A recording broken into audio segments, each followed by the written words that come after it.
যে লোকটির নাম আপনি করছেন অনুব্রত মণ্ডল অ্যালাইস কেষ্ট মণ্ডল, তার সেই লোকটার নাম মুখে আনতে আমার লজ্জা লাগছে, আমার ঘৃণাবোধ হচ্ছে। এত নোংরা লোক পৃথিবীতে আর দুটো নেই। চরিত্রহীন, মাতাল, লম্পট, সমস্ত কিছু গুণে গুণিয়ানো। আমার কাছে 20 লাখ টাকা স্ত্রীর চিকিৎসার জন্য ধার নিয়েছিল। সেই 20 লাখ টাকাটা আমি চেয়েছিলাম, সেই অপরাধে আমাকে 13 দিন জেল খাটিয়ে দিয়েছিল। 13 দিন জেল খাটিয়ে দিয়েছিল, 7 দিন পুলিশ কাস্টডি, 6 দিন জেল, 13 দিন আমি জেল খাটিয়েছিলাম। যে লোকটা, এই লোকটা আজকে এত নোংরা হলো শুদ্ধ আমাদের মাননীয় মুখ্যমন্ত্রী মমতা বন্দ্যোপাধ্যায়ের জন্য। উনি যদি ওনার মাথায় এই ক্লাস 2 পাস করা, ক্লাস 2 পর্যন্ত পড়া এই কদর্য নেতাটাকে যদি প্রশ্রয় না দিতেন, ও আজকে এতবার বাড়তো না। আজকে ভাবতে লজ্জা লাগে।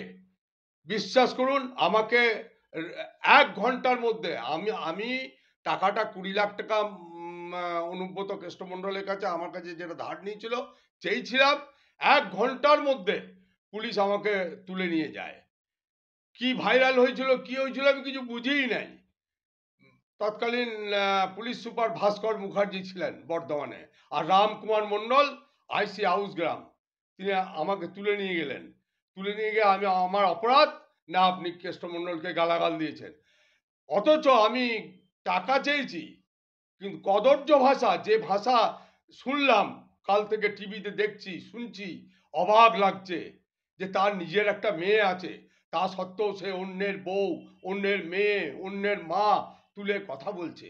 আর পুলিশ অফিসারদের গাল, মমতা বন্দ্যোপাধ্যায় যেদিন থেকে পুলিশ মন্ত্রী হয়েছেন, যেদিন থেকে মুখ্যমন্ত্রী হয়েছেন, সেই দিন থেকেই আমি প্রায় শুনেছি, তখন তো আমি তৃণমূলই, প্রায়ই শুনেছি পুলিশ অফিসারদের, কারো বলছে চোখ উপড়ে নেবো, কাউকে বলছে এ শুয়োরে বাচ্চা, জুতো মেরে আসবো, জুতো পেটে আসবো, সব বড় বড় পুলিশ অফিসারদের।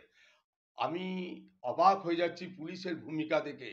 পুলিশরা নিজেরা লেখাপড়া শিখে শিক্ষিত হয়ে শিক্ষার বলিয়ানে তারা চাকরি পেয়েছে, কেন তারা এদের বিরুদ্ধে, এই তৃণমূলী নেতাদের, এইরকম নোংরা নেতাদের বিরুদ্ধে বিদ্রোহ ঘোষণা করছে না? আমি অপেক্ষা করছি কবে এই হাটে, বোলপুর হাটে ওকে আমি মাগুর মাছ বেচতে দেখতাম। সেই মাগুর মাছ বিক্রেতার বিরুদ্ধে কেন পুলিশ বিদ্রোহ ঘোষণা করছে না? কার ভয়ে, কি ভয়ে? সব পুলিশকে কি সুন্দরবনে পোস্টিং দিয়ে দেবে নাকি মমতা বন্দ্যোপাধ্যায়? কেন সহ্য করছে এই মা বউ মেয়ে তুলে কথাবার্তা? লজ্জা লাগে, লজ্জা লাগে যে এমন একটা রাজ্যে আমরা বাস করছি যেখানে পুলিশ অফিসারদের পর্যন্ত, আমাকে তো পুলিশের এক আইসি গ্রেপ্তার করেছিল মিথ্যা মামলায়। সে মামলা হাইকোর্ট কোয়াশ করে দিয়েছে, হাইকোর্ট খারিজ করে দিয়েছে। তবুও আমি পুলিশের বিরুদ্ধে কিছু বলছি না, কারণ পুলিশ নিরুপায় ছিল। কিন্তু আজকের দিনে এত উন্নত 2025 সালেও পুলিশ এইরকম কদর্য ভাষা শুনবে একজন মাগুর মাছ বিক্রেতার মুখ থেকে? কেন পুলিশ বিদ্রোহ ঘোষণা করছে না? আবার আমি রিপিট করছি, পুলিশের সময় এসেছে এবার বিদ্রোহ ঘোষণা করার, আর দলদাসগিরি না করে। আর কি বলবো, আজকে এই লোকটা, আমি কদিন আগে টিভিতে আমি একটা প্রোগ্রাম দেখছিলাম, তাতে কোর কমিটির মিটিং চলছিল, বোলপুর বীরভূমের কোর কমিটির মিটিং। তাতে 7 জন না 8 জন মেম্বার ছিলেন, অনুব্রত মণ্ডলও তার মধ্যে ছিলেন। সেই কোর কমিটি মিটিং চলাকালীন মমতা বন্দ্যোপাধ্যায়ের ফোন। তাহলে বাকি উদ্দেশ্যটা কি? বাকি কোর কমিটি মেম্বারদের চমকানো যে দেখো আমি মমতা বন্দ্যোপাধ্যায়, আমি অনুব্রত মণ্ডলের ফেভারে আছি। এইরকম করে তো আজকে অনুব্রতকে এই নোংরা জায়গায় নিয়ে যাওয়া হয়েছে। যদি আগেই ব্যবস্থা গ্রহণ করত, আমি 13 দিন জেল খেটে আসার পর মমতা বন্দ্যোপাধ্যায়কে 4 বার চিঠি লিখেছি, সুব্রত বক্সিকে, স্টেট প্রেসিডেন্টকে 4 বার চিঠি লিখেছি, কোনো সিম্পাথি, কোনো রিপ্লাই কিচ্ছু দেয়নি। 20 লাখ টাকার কথাও তাদেরকে জানিয়েছি, কিচ্ছু করেনি। আমি বাধ্য হয়ে একদম তৃণমূল থেকে, আমাকে যখন গ্রেপ্তার করেছিল তখন তো আমি অ্যাক্টিভ তৃণমূল। 1998 সালে 1 জানুয়ারি আমি তৃণমূলে যোগদান করি। 1998 সালে প্রথম নির্বাচন হয়েছিল গুসকরা পৌরসভার, সেই পৌরসভা নির্বাচনে আমাকে দল টিকিট দিয়েছিল, আমি নির্বাচিত হয়েছিলাম সিপিএম এর ভাইস চেয়ারম্যানকে হারিয়ে। তা আমি সেই থেকে তো তৃণমূল দল করতাম ডেডিকেটেডলি, কিন্তু আজকে আমার এই ঘটনার অনুব্রত মণ্ডলকে সামান্য একটা টাকা না দেওয়ার জন্য, হুমকি দেওয়ার জন্য, তাও কদর্য ভাষায় নয়, তাতে আমার 13 দিন জেল হয়ে গেল। এর দুঃখ রাখার জায়গা নেই। আজকে আপনি কি চাইছেন?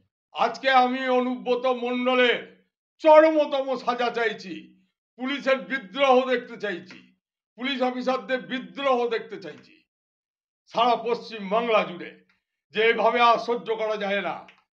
আজকে অনুব্রত মণ্ডলেরটা নয়তো প্রকাশ্যে এসেছে, এর আগে অনুব্রত মণ্ডল এমন একটা পুলিশ অফিসার আছে যতগুলো থানার ওর দায়িত্বে সব পুলিশ অফিসারকে নোংরা ভাষায় গালাগাল দিয়েছে, আজও দিচ্ছে, সেই ট্র্যাডিশন সমানে চলছে। আরো নেতারা আছে যারা পুলিশকে কদর্য ভাষায় কথা বলে। পুলিশ আর কতদিন সহ্য করবে? এবার পুলিশের উচিত রাস্তায় নামা, বিদ্রোহ করা, দলদাসগিরি ছেড়ে দেওয়া। যেখানে দাঁড়িয়ে বলছেন যে তার অন্যায় হয়েছে বা ক্ষমা চাইছে, সব মুখে বলছেন, কি বলবেন? আরে ওই লোকটার পা ধরতে 1 সেকেন্ড টাইম লাগবে না, যে কোনো লোকের পা ধরে নেবে অনুব্রত মণ্ডল। ও এমনই চরিত্রে, কারণ পেটে তো ক্লাস 2, বিদ্যে তো ক্লাস 2, তার তো গায়ে চামড়া বলে কিছু নাই, গন্ডারের চেয়েও মোটা চামড়া। সে লোকের পা ধরে নেবে, সে লোকের পা ধরে নেবে। ক্ষমা চাওয়া তো দূরের কথা, দল বলেছে 4 ঘন্টার নোটিশে ক্ষমা চাইতে, 38 মিনিটের মাথায় ক্ষমা চেয়ে নিল। ও ক্ষমা চাওয়ার কি মানে হয়? আবার আজকে মমতা বন্দ্যোপাধ্যায় না চাইলে তো পুলিশ তাকে গ্রেপ্তার করবে না।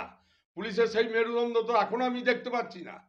দেখা যাক, আবার তো কালকে ডেকেছে, আজকে তো হাজির হয়নি, কালকে আবার হাজির হবে হয়তো। আর না হলে পরে পুলিশ কি করবে আমি জানি না। তবে পুলিশের এবার সময় এসছে বিদ্রোহ করার। আর কেন কেন পুলিশে চাকরি করছে বলে তাদের মা, স্ত্রী, বোন, তাদেরকেও বিক্রি করে দেবে নাকি? তাদেরও মান সম্মান চলে যাবে নাকি? ওই পুলিশ অফিসারটির মা, যদি ছেলেকে জিজ্ঞেস করে, হ্যাঁ রে ছেলে বেটা, তুই পুলিশে চাকরি করছিস আর আমাকে ধর্ষণ করার কথা বলছে কেষ্টমণ্ডল। ওই পুলিশ অফিসার স্ত্রী যদি প্রশ্ন করে তার স্বামীকে যে তুমি পুলিশে চাকরি করছো আর ওই নেতাটা আমাকে ধর্ষণ করবো বলছে, কি উত্তর দেবে ওই পুলিশ অফিসার?